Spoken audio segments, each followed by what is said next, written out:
Revenge with Karen.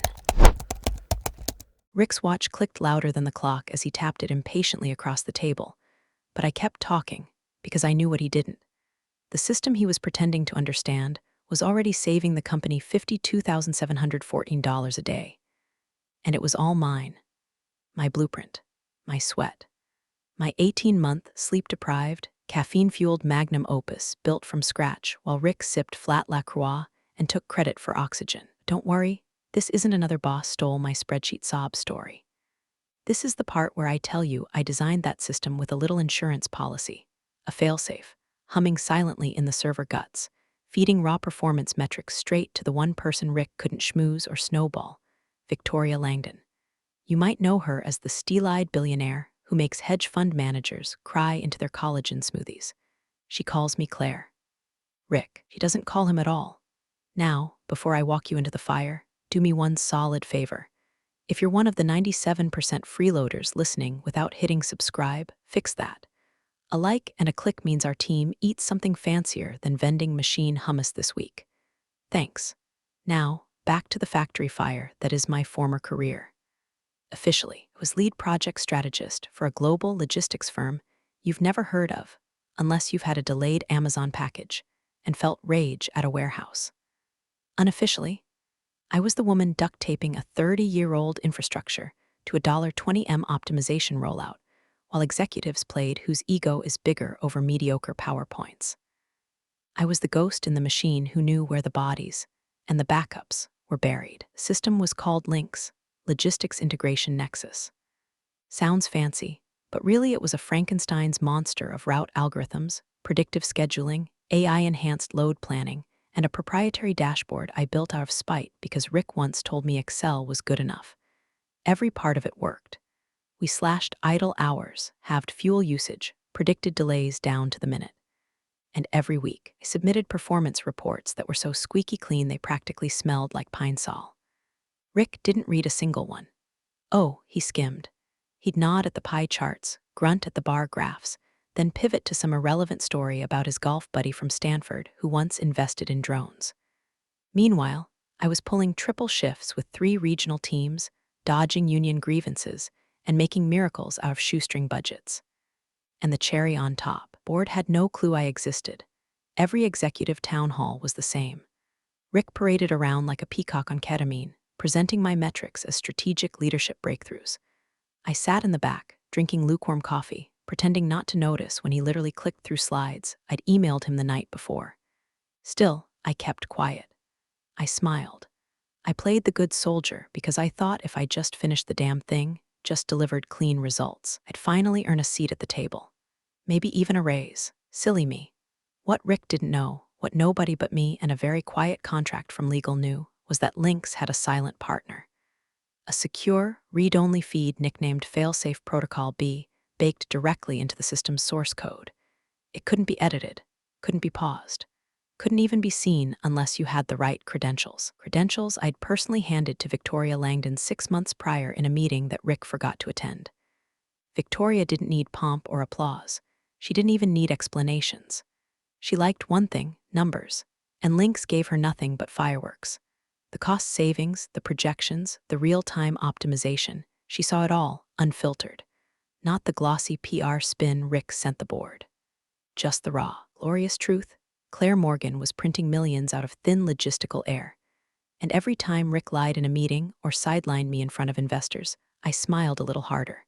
Because I knew Victoria was watching. I knew she saw through his smoke signals.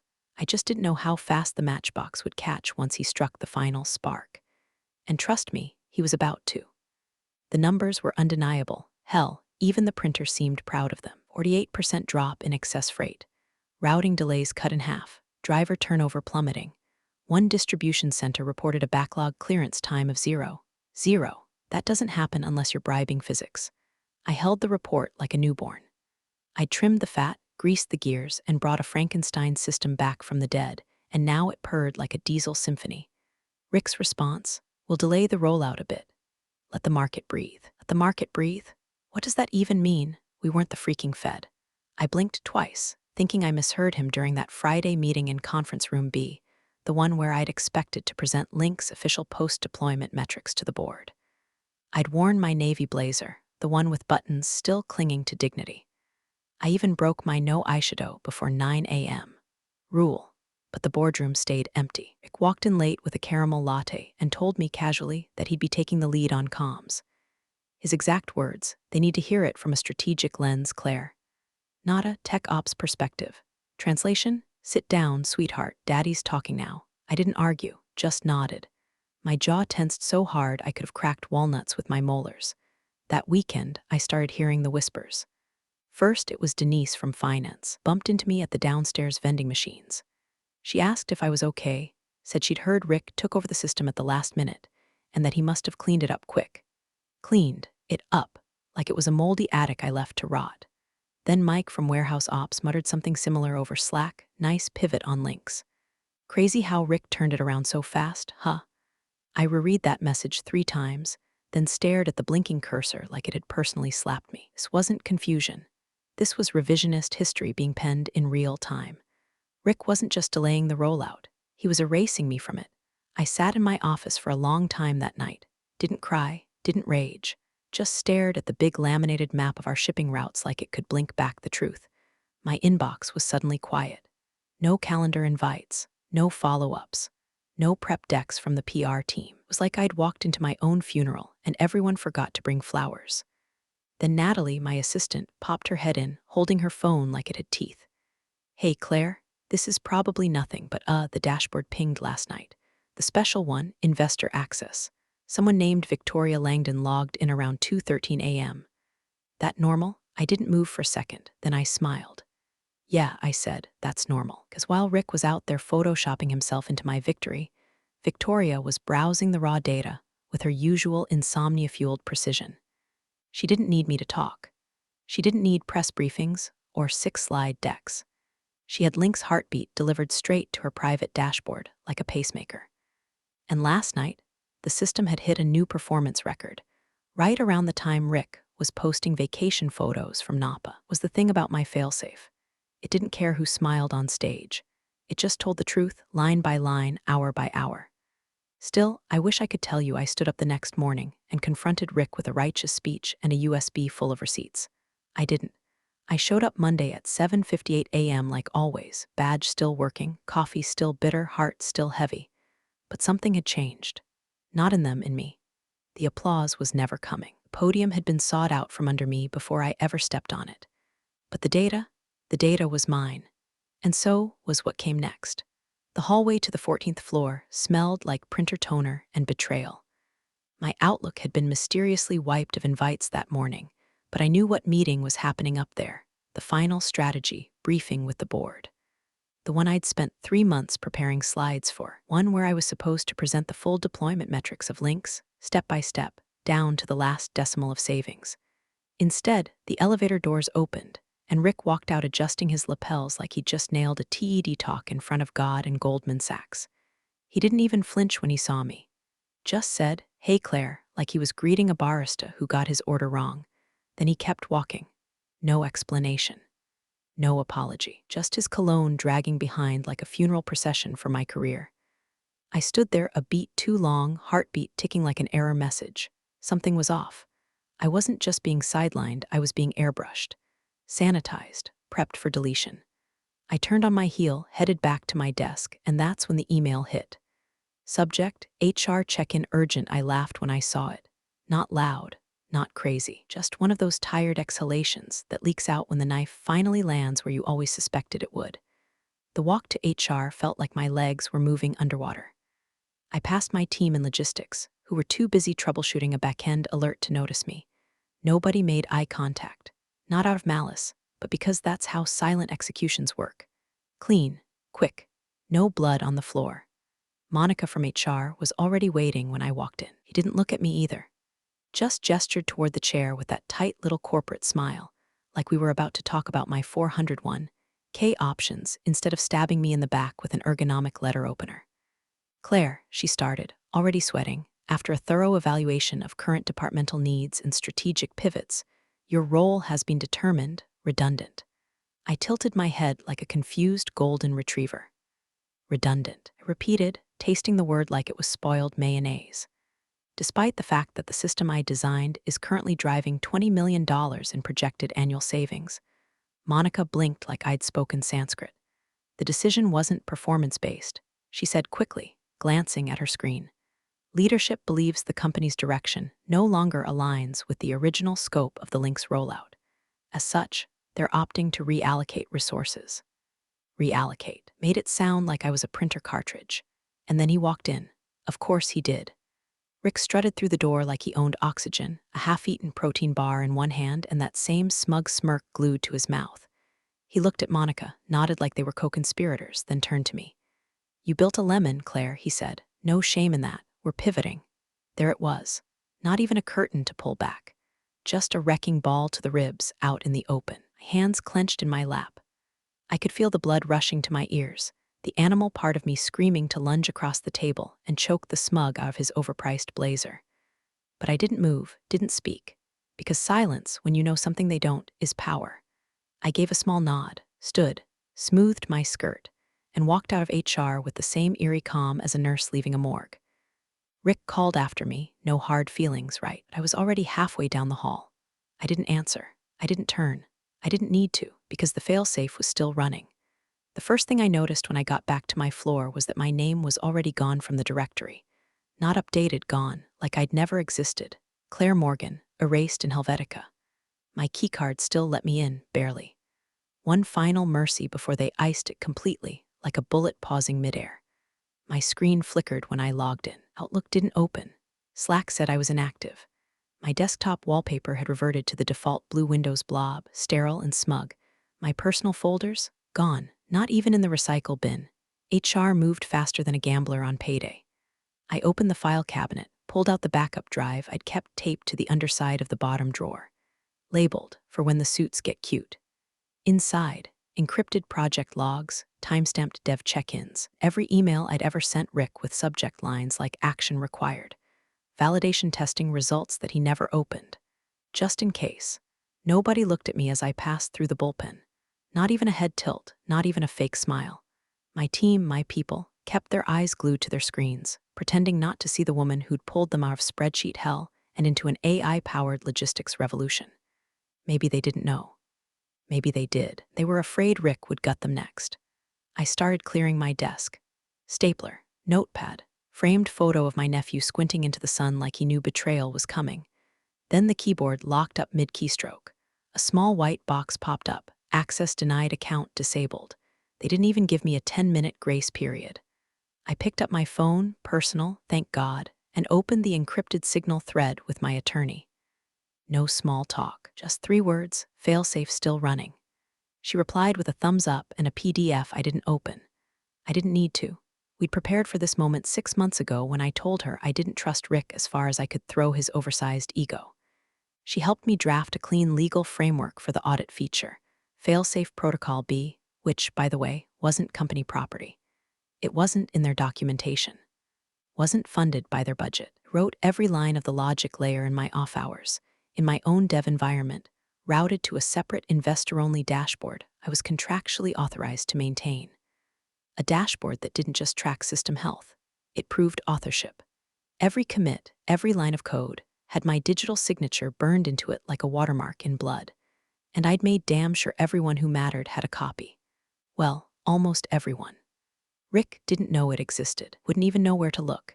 He thought a failsafe was a fire extinguisher in a closet, not a forensic Trojan horse running inside his own golden goose. That's the thing about people like Rick, they mistake silence for absence. They think because you don't shout, you don't know how to burn things down. But I was quiet because I planned. And now I was done with shock. The disbelief melted into something cooler, tighter, not rage, not yet. Just precision. I shut the drawer, zipped my bag, and left behind everything that didn't matter. Desk tea-tchotchks, HR pamphlets, the fake plant with the tilted stem. On my way out, I passed the IT desk. Calvin was there, headset crooked, troubleshooting some poor intern's broken Excel formulas. He glanced up at me, just once. Then he nodded, small, sharp. Everyone has a copy. 6 months earlier, Rick stood in front of a whiteboard drawing spaghetti arrows between buzzwords like agile pivot, synergy loops, and vertical integration. all while I quietly built the knife that would eventually cut his career's jugular. Back then, I didn't know for sure he'd try to screw me, but I'd seen enough. The accidental deletion of a project folder. The time he forgot to credit me during the quarterly review, claiming the dev team crowdsourced the solution. The day he gave my seat at the investor luncheon to his new executive assistant, Brittany, whose most notable credential was owning 3 pairs of Laubautins and a LinkedIn bio that read like it was ghost-written by a bottle of Rosé. That week, I met with DevSec. The office was a grim basement lit by overhead fluorescence and paranoia. Sasha, head of compliance infrastructure, looked at me over her monitor with the resigned boredom of someone who'd seen too many train wrecks happen in slow motion. "What do you want, Claire? Legal spyware?" "Not quite," I said. "I want a heartbeat monitor. One that keeps pulsing even if the patient flatlines." She tilted her head, intrigued. I explained. A passive, immutable audit layer that would scrape Link's backend performance data, encrypt it, and upload it hourly to an investor-level dashboard, not to the main reporting suite, not to the board. A separate tunnel buried in the architecture. No write access, no rollback permissions, just pure read-only metrics, clean, unfiltered, permanent. Fail-safe protocol B, I called it, built in the name of accountability. Sasha raised an eyebrow. B nada. A is for people who think they'll need a second chance, I replied. I'm building the only one I'll get. We documented everything off-network. Code lived on a private GitLab repo with dual authentication. It wasn't just secure. It was invisible unless you knew where to look. And even then, good luck parsing the aliases. I wrote the scripts on my personal time, on a laptop I owned outright, under a separate legal clause in my employment agreement that allowed for independent IP created outside company hours and infrastructure. It was a thin clause, 1 paragraph, buried in a section no executive ever reads, but my lawyer had circled it 3 times in red ink. And here's the part that makes me grin even now. I didn't hide it from legal. I filed the investor dashboard under experimental performance validation tool, included it in the metadata logs, and attached Victoria Langdon's credentials to it myself. She'd opted into monitoring the Link's pipeline 6 months before launch. She didn't say much, she never did, but her logins were frequent, always around 2-3 a.m. I imagined her sitting in some glass penthouse, barefoot in cashmere, scrolling through routing efficiency charts like other people watched Netflix. At the time, it felt like insurance, a paper trail, a firewall against Rick's incompetence. Now, it was dynamite. Because while Rick sat there rehearsing buzzwords for his next boardroom PowerPoint, complete with gradient pie charts and fake smiles, Real System was flashing green on Victoria's private feed, showing peak metrics, near zero delivery lag, fulfillment speed up 31%, labor utilization perfected. Every pulse of data coming in was an alibi, a witness, a screaming neon sign that said, "Claire built this." And here's the kicker, there was no off switch, not even I could turn it off. Failsafe Protocol B was never about revenge. It was about truth. I just didn't expect the truth to be so flammable. As I left DevSec that day, Sasha walked me to the door. "You really think they'll try to screw you?" "No," I said. "I think they already are. I'm just making sure they don't get away with it." Back in the present, I walked out of that office, keycard disabled, emails scrubbed, and dignity intact. Rick thought I was done. He didn't realize I was watching from the shadows, holding the match. His suit was already soaked in gasoline. I didn't need to go to the server room. Not technically. But you know how some people visit graves just to stand in silence? It was like that. It was 2 floors down, past the glass aquarium of interns doing fake work for LinkedIn clout, and the mural of our core values that no one could recite without cheating. The security guy at the end of the hallway didn't even look up. He just buzzed me in, unaware that I'd been terminated 3 hours earlier. The door clicked open, and the hum hit me like a blanket of static. Rows of humming towers blinked in unison, like a silent chorus chanting, "You did this. You built this." It was the cleanest room in the entire building, both in temperature and in conscience. I walked past the first 2 racks, stopped at the terminal where we usually ran diagnostics, logged in out of muscle memory, even though I knew I wouldn't need to touch a thing. Failsafe Protocol B was already breathing on its own. I just wanted to see it one last time. I pulled up the dashboard. There it was, my numbers. 32.1% cost reduction across active routes. 99.6% system uptime over 180 days. Employee scheduling efficiency, plus 28%. Order fulfillment latency, down 41%. Predictive routing accuracy, 94.3%.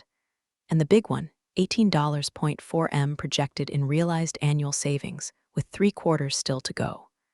No spin, no bullet points, no Rick, just raw mathematical truth. The dashboard flickered slightly as a fresh stream of data updated the charts. Another delivery completed 11 minutes early.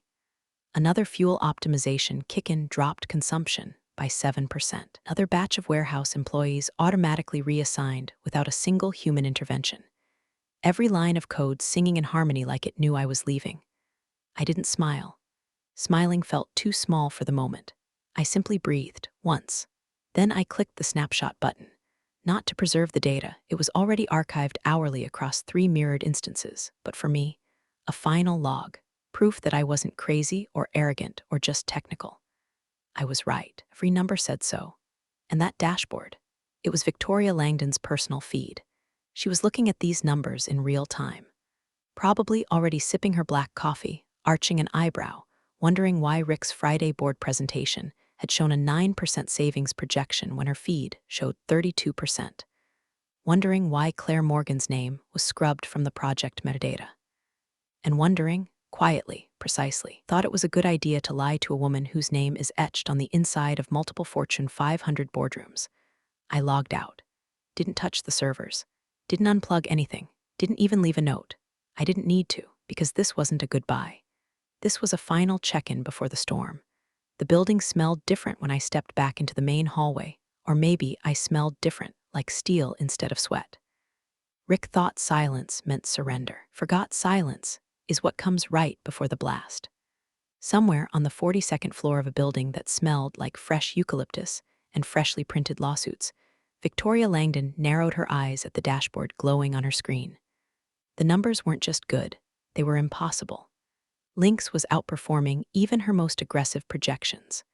She leaned back in her chair, steam curling off her espresso, stared at the line graph shooting skyward like a rocket someone forgot to throttle. She tapped twice on the projected savings bar, then once on the performance logs. Every entry signed, every log sealed, and every last line still stamped with a dev ID, C. Morgan Lynx 01. Claire, not Rick, not IT, not whatever intern he'd pulled into the board meeting to sell the new direction. Claire Morgan, over and over. Code commits. Test results. Signature logs. Yet just this morning, Rick Talbot had stood in front of the boardroom, grinning like he'd invented fire, and declared the Lynx initiative a premature rollout, blaming its over-engineered back end for why they were pivoting toward leaner logistics platforms. His solution? Sunset Lynx. Reassign the team. Fire Claire. Victoria didn't even blink. She just reached for her phone, pressed the board liaison's contact, and waited 3 seconds. Entire boardroom went still when her name lit up the conference line. "Miss Langdon is on the line," said the assistant, voice shaking. Rick looked up from his laptop, still smiling, put her through. Victoria's voice sliced across the speaker like cold steel. Calm, clear. "Why," she said, "is the only person delivering results being fired?" Dead silence. Victoria waited precisely 3 seconds. Then she spoke again. "I'm looking at a 32% cost reduction across 6 nodes, with predictive uptime tracking near perfect. And I'm seeing every line of system logic authored by someone named Claire Morgan. So either your metrics are fabricated, or someone in that room just made a very expensive mistake. Would anyone care to explain?" The chairman cleared his throat, stammered something about revised leadership priorities. Rick opened his mouth, about to lie. But Victoria wasn't done. "Free to pivot," she said. "You're also free to find another investor." The line went dead. Panic erupted, calls were made. HR scrambled. Legal advisors buzzed in like flies. A junior board member whispered to another, "Who the hell is Claire Morgan?" Back in the real world, on level B2 of the parking garage, Claire walked slowly toward her car, her bag slung over one shoulder, steps steady. Her phone buzzed in her hand. Once, twice, then 5 times in a row. "Rick, HR?" Unknown numbers labeled urgent. She didn't answer. Not yet. Above her, while exhaust fans hummed and light flickered through grimy overheads, a man in a $1,000 blazer was being escorted out of the building by 2 security officers and a director who couldn't even make eye contact. And Claire, she clicked her key fob. Lights flashed. The car chirped. She still had no idea she'd just decapitated a man's career with nothing but truth and silence. Just knew she was finally leaving a building she should have burned down years ago. And behind her, everything was on fire. By the time I reached the driver's seat, my phone was doing the corporate death rattle, buzzing nonstop like a wasp nest duct taped to my thigh. Missed calls, texts, emails trying to crawl their way through blocked credentials. HR, please respond ASAP, urgent clarification needed. Rick, work, this is all a misunderstanding. Call me. Personal, Claire, don't do anything rash. Let's talk. Unknown number, Victoria Langdon would like to speak directly. Immediate availability. I stared at the screen, watching the desperation pile up like slow-motion debris from a car crash I'd predicted 6 months ago. All that scrambling, all that backpedaling. It was almost adorable, like watching a raccoon try to open a Rubik's Cube with greasy paws. Then, with one flick of my thumb, I turned the phone off. Cold, quiet, final. They had all the access in the world until they didn't. The car's engine rumbled to life beneath me. I didn't grip the wheel with vengeance. I didn't sob. I didn't scream. I just drove, left hand at 10 o'clock. Right hand resting on the center console like I had all the time in the world. Because now I did. I pulled out of the parking structure like it was any other Tuesday. But inside the building I'd just left, the walls were peeling. Talbot had made it 6 steps past the executive elevators before 2 security staff flanked him like sentinels in pressed polyester. His badge blinked red when he tried to swipe into the executive suite. The door didn't budge. He turned to the VP of operations with a manufactured chuckle. This is a system error, right? But the VP, Janice, who hadn't looked him in the eye in 6 months, just said, Victoria wants your office cleared by 3 o'clock. By the time Rick processed the weight of those words, Victoria Langdon had already rerouted the Link's project reporting structure, cutting the executive layer out like spoiled meat. She appointed a temporary team to preserve continuity, reactivated my dashboard credentials, and requested a secure meeting with Claire Morgan, off-site, in person, her terms. She didn't send a calendar invite. She sent a black car, told them not to start the engine until I was ready. Back on the highway, I kept driving past the office exit ramp, past the gas station where I'd cried last winter during deployment delays, past the coffee shop where I used to write test protocols at 6 a.m. while the rest of the execs hit snooze on their bonuses. I wasn't angry anymore. Anger is loud, chaotic. It demands something back, but I didn't want anything from them, not an apology, not a reinstatement, not a press release. What I had now was better, clarity. I had the receipts, the data, the truth, and someone powerful enough to understand all three. No more posturing, no more slide decks, no more pretending my silence made me small. I'd outgrown the sandbox. And while Rick packed his desktop fountain and monogrammed mousebed into a cardboard box, I rolled my window down and let the wind pull the past off my shoulders, strip by strip. The car drove on, so did I. The building didn't have a name, just a black glass facade and a doorman who nodded like he knew secrets for living. They ushered me through the lobby with quiet reverence, like I was royalty returning from war. No badge, no paperwork, just my name and the weight it suddenly carried. The office was minimalist, clean lines, oak table, 1 chair for me, 1 for her. No entourage, no handlers, just Victoria Langdon in a dove-gray suit with her sleeves pushed up, sipping tea like she hadn't just gutted a fortune 200 from 20 floors away. She didn't stand when I walked in. She just looked up and said, Claire? I nodded. Have a seat. I sat. There was no small talk, no fake compliments, no tell me your journey fluff.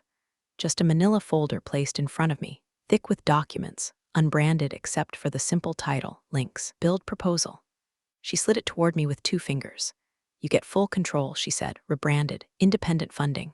New firm, clean slate, you name it, we build it. No Rick, no boards, no spin. My mouth stayed shut. Not because I was uncertain, but because I wasn't about to ruin a perfect moment with the wrong words. She tilted her head. Something wrong? Only one condition, I said. I pick the team. And we build it right. No shareholders cutting corners. No VPs chasing optics. No brittle architecture dressed up as innovation. It works or we don't launch. Victoria's lips curled, not a smile. Just approval. Good, she said. I hoped you'd say that. She stood, nodded once, and left me alone in the office with a laptop and 1 login. I opened it, navigated to the dashboard, clicked reactivate feed. And this time, the data didn't route to a dusty corner of someone else's empire. It flowed directly to a brand new domain, Links DevCore Solutions, registered to C. Morgan Systems LLC. The screen pulsed to life, metrics updated in real time. Freight optimization pinged. Predictive routes spun out across the map like fireflies finding home. System status: stable uptime, 100% latency, 0.42's authorization. Claire Morgan, admin owner. I sat back in the chair. Not smug, not gloating. Just still. This wasn't revenge, this wasn't redemption. This was confirmation. The data hadn't just exposed the lie. It had built my future, brick by validated brick. And all it took was knowing where the real power lived, not in the titles, not in the boardrooms, not in the men who talk louder when they lie, but in the code, the logs, the receipts. I closed the laptop and whispered it to the empty room like a benediction. I didn't need revenge. I had receipts. Thanks for joining the fun, you office survivors. Subscribe for more switch-flicking drama. Let's make your former coworkers sweat.